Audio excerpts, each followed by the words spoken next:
आपको ये बताते हैं कि यूरोपियन यूनियन और अमेरिका के साथ ट्रेड डील करने के बाद अब भारत खाड़ी देशों के साथ एक ऐसा ही फ्री ट्रेड अग्रीमेंट करने जा रहा है जो सबके होश उड़ा देगा। भारत ने गल्फ कोऑपरेशन काउंसिल के 6 देशों के साथ फ्री ट्रेड अग्रीमेंट करने के लिए टर्म्स ऑफ रेफरेंस पर हस्ताक्षर कर दिए हैं और जानते हैं ऐसा 15 साल के बाद हुआ है। 15 साल पहले साल 2011 में खाड़ी देशों के साथ भारत की ट्रेड डील को लेकर बातचीत बंद हो गई थी, लेकिन अब यूरोपियन यूनियन और अमेरिका के बाद खाड़ी के मुस्लिम देश भी भारत के साथ ट्रेड डील करने में पीछे नहीं रहना चाहते। और इससे आप ये भी समझ पाएंगे कि क्यों बार बार ये बात कही जा रही है कि अब मौजूदा वक्त में वर्ल्ड ऑर्डर पूरी तरह बदल गया है और इस नए वर्ल्ड ऑर्डर में भारत की तरफ दुनिया का झुकाव ज्यादा है। गल्फ कोऑपरेशन काउंसिल में कुल 6 देश आते हैं, जिनमें सऊदी अरब, कुवैत, बहरीन, कतर, यूएई और ओमान शामिल हैं। ये खाड़ी के वो 6 बड़े और प्रमुख मुस्लिम देश हैं जिनकी कुल अर्थव्यवस्था $2.3 ट्रिलियन यानी भारतीय रुपयों में 209 लाख करोड़ रुपए की है, जबकि अकेले भारत की अर्थव्यवस्था 4.12 ट्रिलियन डॉलर की है, जो 376 लाख करोड़ होता है। अब गल्फ कोऑपरेशन काउंसिल के ये सभी 6 देश चाहते हैं कि भारत की उनके साथ भी ट्रेड डील हो जाए, जिसके लिए इस काउंसिल और भारत के बीच टर्म्स ऑफ रेफरेंस पर हस्ताक्षर किए गए हैं। टर्म्स ऑफ रेफरेंस का मतलब क्या होता है? वो ये कि अब गल्फ कोऑपरेशन काउंसिल और भारत के बीच फ्री ट्रेड अग्रीमेंट की शर्तों पर औपचारिक बातचीत शुरू होगी, जिसके लिए नए नियम और शर्तें तय की जाएंगी और यह तय होगा कि इस फ्री ट्रेड अग्रीमेंट की पूरी टाइमलाइन क्या होगी, इस ट्रेड डील में कौन कौन से क्षेत्र आएंगे और सबसे बड़ी बात, इस फ्री ट्रेड अग्रीमेंट के सिद्धांत क्या होंगे। ये बातचीत उस पाकिस्तान के लिए सबसे बड़ा झटका है जिसके लोग गटर के ढक्कन चुरा रहे हैं और जो मुस्लिम भाईचारे के नाम पर अरब देशों के साथ एक नेटो जैसा संगठन बनाना चाहता है। और पाकिस्तान को लगता है कि उसके पास परमाणु हथियार है और वो इस्लाम धर्म को ठेकेदार उनका बनता है और इसलिए खाड़ी के ये मुस्लिम देश उसे ज्यादा प्राथमिकता देंगे। इस मुगालते में वो लंबे वक्त तक रहा है क्योंकि न्यूक्लियर कैपेबिलिटी अगर किसी इस्लामिक देश में है तो वो पाकिस्तान के पास है और इसी बात को हमेशा अपने पक्ष में इन देशों के सामने मनूवर करने की कोशिश करता था पाकिस्तान। लेकिन जब बात व्यापार की आती है, जब बात तरक्की की आती है, ये कोई आतंकवाद की फैक्ट्री तो खुलेगी नहीं, तो ऐसे में मुस्लिम देश भी भारत पर ही भरोसा करते हैं। हकीकत यह है कि इन मुस्लिम देशों ने फ्री ट्रेड एग्रीमेंट पर बातचीत के लिए 140 करोड़ के भारत को चुना है। यह सब धर्म से परे हो रहा है। सऊदी अरब में 93% मुस्लिम रहते हैं, 93%।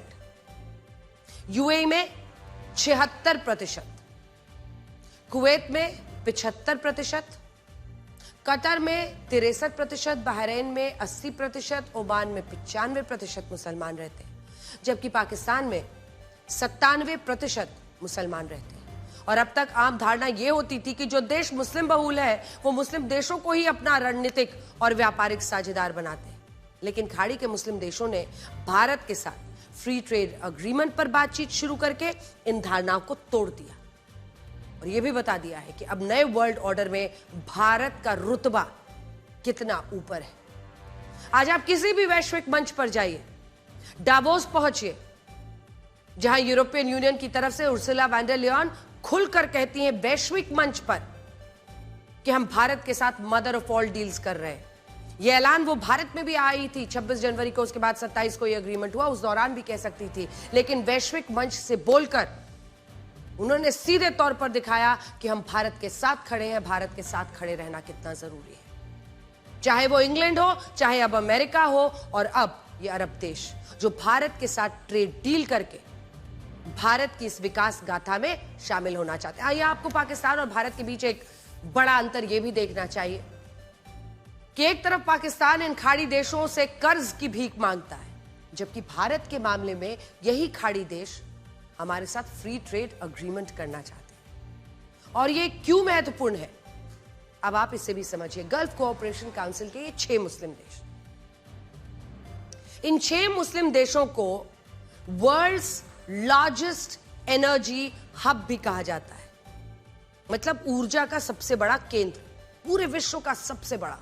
इन 6 खाड़ी देशों के पास कुल 51,000 करोड़ बैरल कच्चे तेल का भंडार है, जिसकी पूरी दुनिया के कच्चे तेल के भंडार में 33% हिस्सेदारी है। 33% ऑफ वर्ल्ड्स ऑयल पूरा तेल इन 6 खाड़ी देशों के पास है। इसके अलावा दुनिया का 28% कच्चा तेल 6 खाड़ी देश निर्यात करते हैं। इन्हीं खाड़ी देशों में हर दिन 1 करोड़ 70 लाख बैरल कच्चे तेल का उत्पादन होता है और आज प्राकृतिक गैस के मामले में भी ये देश काफी धनी है। दुनिया के प्राकृतिक गैसों के भंडार में इन 6 खाड़ी देशों की हिस्सेदारी 21.4% है। इसके अलावा ये देश भारत के लिए बहुत खास है। ये न सिर्फ व्यापार के मामले में भारत के सबसे बड़े रीजनल पार्टनर हैं, बल्कि हम जो कच्चा तेल और गैस खरीदते हैं उनमें भी इन देशों की हिस्सेदारी प्रमुख रूप से सबसे ज्यादा है। और सबसे बड़ी बात तो यही है कि ये जो 6 मुस्लिम देश हैं, इन 6 मुस्लिम देशों की 6 करोड़ की आबादी में 90 लाख से 1 करोड़ लोग तो भारतीय मूल के लोग रहते हैं। दुबई में 40% के आसपास भारतीय हैं जो हर साल बड़ी मात्रा में भारत को रेमिटेंस का पैसा भेजते हैं। आज भी भारत और गल्फ कोऑपरेशन काउंसिल के बीच हर साल 16,32,000 करोड़ रुपए का व्यापार होता है, जिसमें भारत को इन देशों को सिर्फ 5,44,000 करोड़ रुपए का निर्यात है। लेकिन ये खाड़ी देश भारत को 10,88,000 करोड़ रुपए का निर्यात करते हैं, जिससे भारत को लगभग 5 लाख करोड़ रुपए का व्यापार घाटा होता है, ट्रेड डेफिसिट। और यही वजह है कि हम इन तमाम देशों के साथ जहां जहां हमारा ट्रेड डेफिसिट चल रहा है, चाहे वो इंग्लैंड हो, चाहे यूरोपियन यूनियन हो, चाहे अमेरिका हो, चाहे अनेकों ऐसे देश हो, ऑस्ट्रेलिया हो, यही वजह है कि इस फ्री ट्रेड अग्रीमेंट से भारत अब इन 6 खाड़ी देशों को अपने निर्यात में वृद्धि करेगा, हमारा एक्सपोर्ट बढ़ेगा, देश की आमदनी बढ़ेगी और ट्रेड डेफिसिट घटेगा। और यह होगा कैसे, वो भी देख लीजिए। भारत इंजीनियरिंग गुड्स यानी मशीन से जुड़े पार्ट्स, टेक्निकल इंडस्ट्रियल प्रोडक्ट्स, दवाइयां, ऑटोमोबाइल, टेक्सटाइल और रत्न और आभूषण के क्षेत्र में अपने निर्यात को बढ़ाने पर चर्चा करने वाला है। जबकि ये 6 खाड़ी देश भारत को पेट्रोकेमिकल, एल्यूमिनियम और प्लास्टिक बेचना चाहते हैं। और ऐसा कहा जा रहा है कि अगर इस ट्रेड डील को लेकर बातचीत तय वक्त में पूरी हो जाती है तो अगले 1 से 1.5 साल में ये फ्री ट्रेड अग्रीमेंट हो जाएगा। और यकीन मानिए, अगर ये ट्रेड डील हो गया तो पाकिस्तान खून के आंसू रोएगा, क्योंकि इस ट्रेड डील के होने से मुस्लिम देशों के भारत के साथ रिश्ते मजबूत होंगे, पाकिस्तान अलग थलग हो जाएगा, वो धर्म में फंसा रह जाएगा।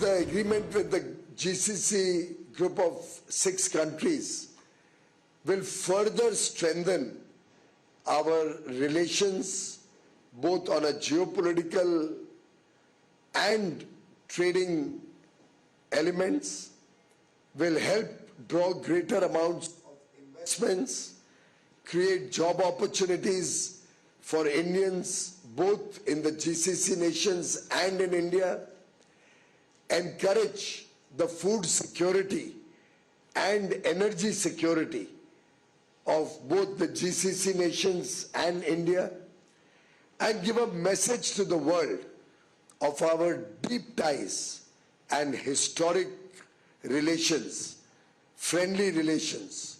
And as I believe the GCC and India come closer together, we will become a force multiplier for global good. यहां हम अपने देश की राजनीति को लेकर भी आपसे कुछ कहना चाहते हैं। हमारे देश में बहुत सारे नेताओं को लगता है कि राजनीति का मतलब है सिर्फ चुनाव लड़ना, भाषण देना, सत्ता के लिए सरकार के सभी फैसलों का विरोध करना। और यही कारण है कि जब भारत ने यूरोपियन यूनियन के साथ मदर ऑफ ऑल डील्स का ऐलान किया, उर्सुला वॉन डर लियोन ने किया, डावोस में किया, फिर 26 जनवरी के बाद 27 जनवरी को देश में तब भी इस पे खूब पॉलिटिक्स हुई, राजनीति हुई। अब अमेरिका के साथ ट्रेड डील हुई, अब उस पर भी पॉलिटिक्स हो रही है। अब हम खाड़ी देशों के साथ 15 सालों के बाद फ्री ट्रेड एग्रीमेंट पर नई चर्चा शुरू करने जा रहे हैं, तब भी इस पर पॉलिटिक्स हो रही है। और विपक्ष इस बार अमेरिका के साथ हुई ट्रेड डील के लिए एक नया शब्द लेकर आया है, वो इसे ट्रैप डील कह रहे हैं। लेकिन सोचिए, क्या आज भारत को किसी भी रूप में ये पॉलिटिक्स की जरूरत है? आप ओवैसी साहब का ये बयान सुनिए, जिसमें भारत और अमेरिका की ट्रेड डील पर ये कह रहे हैं कि भारत ने ट्रंप के कहने पर रशिया से कच्चा तेल नहीं खरीदने का फैसला क्यों लिया, और क्या एक गोरा जो कहेगा वही सुनेंगे? सुनिए। ट्रंप ने बोल दिया आपको तुम रशिया से तेल नहीं खरीदना। मोदी जी बोले कब बंद करूं? ट्रंप बोला you must not buy. Modi ji बोले यस एग्रीड, वो बंद कर दिए। क्यों? ट्रंप बोले ये नेशनलिज्म है आपका। एक गोरा चमड़ी का कोई शख्स बोलेगा और हम सुनेंगे उसको? देश के लिए जो होगा वो अच्छा हम करेंगे। अमेरिका का सदर है, भारत का नहीं है तू अमेरिका के लिए क्या करता कर ले, मगर हमारा देश हमारा रहेगा। तू वहां बैठ के हमको बोल रहा किससे तेल खरीदना नहीं खरीदना। लड़ रहे होंगे कोई लोकल चुनाव और वहां पर भाषण दिया जा रहा है भारत अमेरिका के बारे में। अब सोचने वाली बात यह है कि खुद रशिया कह रहा है कि भारत दुनिया के किसी भी देश से कच्चा तेल खरीदने के लिए स्वतंत्र है, लेकिन हमारे देश के नेता कह रहे हैं कि ये गलत है, सरकार ऐसा राष्ट्रपति ट्रंप के दबाव में कर रही है। जबकि सच क्या है? सच ये है कि भारत रशिया से कच्चे तेल की खरीद को बंद नहीं कर रहा है, बल्कि कम कर रहा है। कम करने का कारण क्या है? पहले रशिया प्रति बैरल कच्चे तेल पर 20 से $35 का डिस्काउंट देता था, लेकिन जब से अमेरिका ने उसकी बड़ी तेल कंपनियों पर सैंक्शंस लगा दिए, प्रतिबंध लगा दिए, फिर वो कम कीमतों पर हमें अब नहीं दे रहा है। अब ये डिस्काउंट $2 से $3 का रह गया है। हम तो अपना फायदा देखेंगे ना। पहले रशिया में 20 से $35 का फायदा दे रहा था एक बैरल में, अब हमें सिर्फ दे रहा है $2 से $3। अब फायदा नहीं हो रहा है, लेकिन सोचिए राजनीति के लिए हमारे देश में इसी मुद्दे को कैसे पेश करने की कोशिश की जाती है।